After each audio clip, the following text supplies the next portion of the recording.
Chapter 1. Don't Let This Happen to You. Here's an interesting and true recruitment story. The line in which I stood on the grass lawn in front of the stately residence hall was about 50 women long.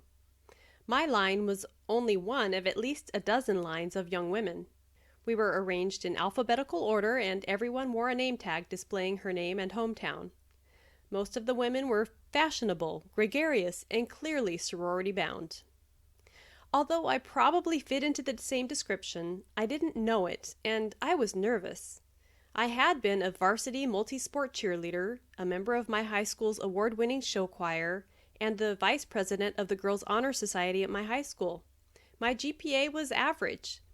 I had held numerous leadership roles, had ample volunteer and work experience, and was in advanced placement classes at my public high school. I was considered a legacy at 3 different sororities. I was inquisitive, friendly, thoughtful, and a good conversationalist. In other words, I was a qualified candidate for sorority membership. Knowing that much was a bit of relief. I realized it would not be much of an uphill battle. I could probably relax, have fun, and make friends. After all, the recruitment counselors repeatedly told us to just make some new friends. I could certainly do that. At the very first event, I met several sorority members I liked. I was delighted when Paige, who had been a cheerleader at my high school the year before me, came across a crowded room to say hello. With a bit of glee, I mentioned how happy I was to see her and how much I was already enjoying recruitment. Because we had both been cheerleaders on the same squad, I knew Paige would make sure I was invited back to her chapter. Several events later, I arrived at the chapter of my dreams. The women in this chapter were just like my friends from my hometown, and I felt completely at home there. They were personable, kind, mature, outgoing, intelligent, attractive, and accomplished women. I knew right away these women were going to be my sisters, and I knew they felt the same way. After the first day of visiting 13 chapters, I was exhausted. That night, I could barely sleep because of my excitement. I would spend the rest of recruitment making more solid friendships with the fantastic women in my favorite chapter.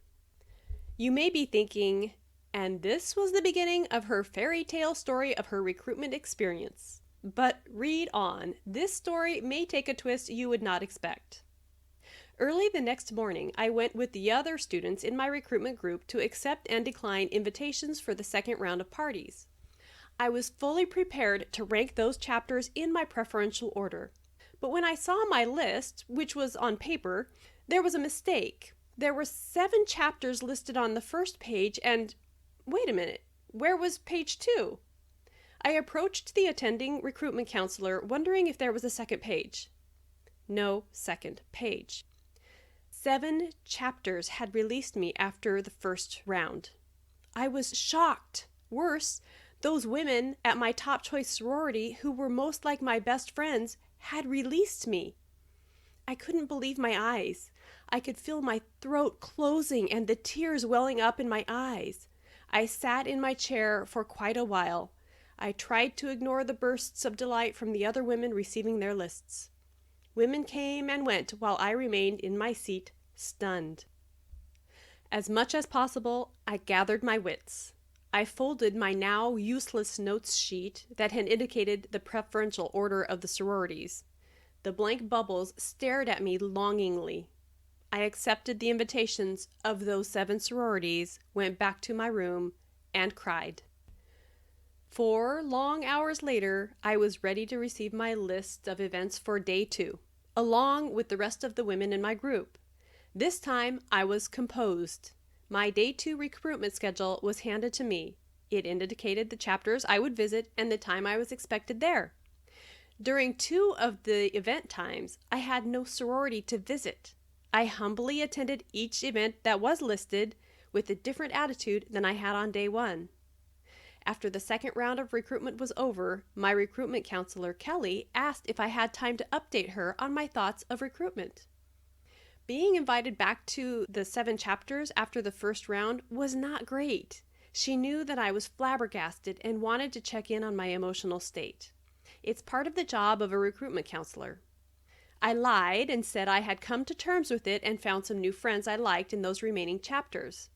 Then she dropped a bomb. A campus Panhellenic Council officer had called her about my situation.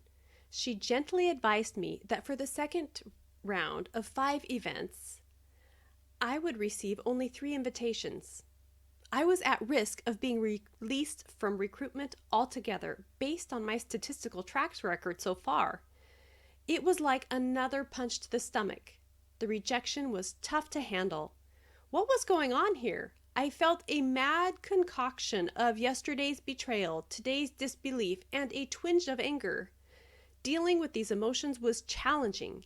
How could I leverage my feelings to make an excellent impression on the 3 remaining chapters? Was there hope in this hopeless situation? Back I went yet again to enter my selections into that despised bubble screen. 3 bubbles darkened. Done. At least I was not in tears this time.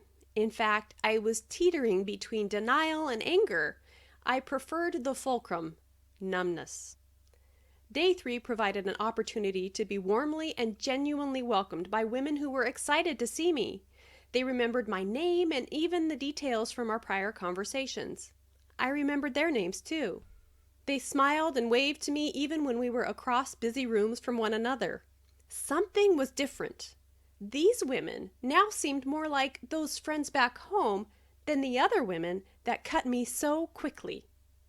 I felt more like myself on this day, a nice balance of self-worth with humility. Day 4 was preference day, the final day of recruitment consisting of 3 formal events. I knew what my options would be. My counselor had paid me another visit to tell me that I would receive only 1 invitation to a preference event. I was speechless, of course. What could I say? Being eliminated by all but 1 sorority was not what I had envisioned. I had to wonder if I should withdraw from the process with that kind of result. After all, there was a new sorority colonizing on campus later that fall, but I wasn't sure I would be able to get into that one either, considering my abysmal results with all of the other sororities. Chances were slim. I could wait 1 year to participate in formal recruitment again, but then I would be sacrificing 1/4 of my sorority experience, the first year of 4, and there was no guarantee I would have better results, especially as a second-year student. It was a tough choice. Okay, let's back out of the story a little bit and talk about what happened. What a recruitment week this woman has had. This young woman had many traits a stereotypical sorority woman should have, except the sorority. She hit the recruitment scene, and by all accounts, she should have been receiving invitations left and right, or so she and those around her thought. But that was not the case. In fact, she was at risk of being completely released from recruitment. What happened? Where did she go wrong? Now imagine you are in the middle of recruitment week and you, a classy, intelligent, mature, and attractive woman, get the same results as this young woman. You would no doubt be surprised, to put it mildly, because you are a quality woman who has a lot to offer. You would clearly be a great sister, right? What are the 3 main reasons that would cause sororities to release you? Really think about this and write down those 3 reasons. Hit pause on this recording and write them down, then come back to me. The only people who know the reasons why the woman in the story was released are the sorority members themselves who met her and decided to release her. Those women would never reveal any discussion about her though. Membership selection processes are closely guarded secrets.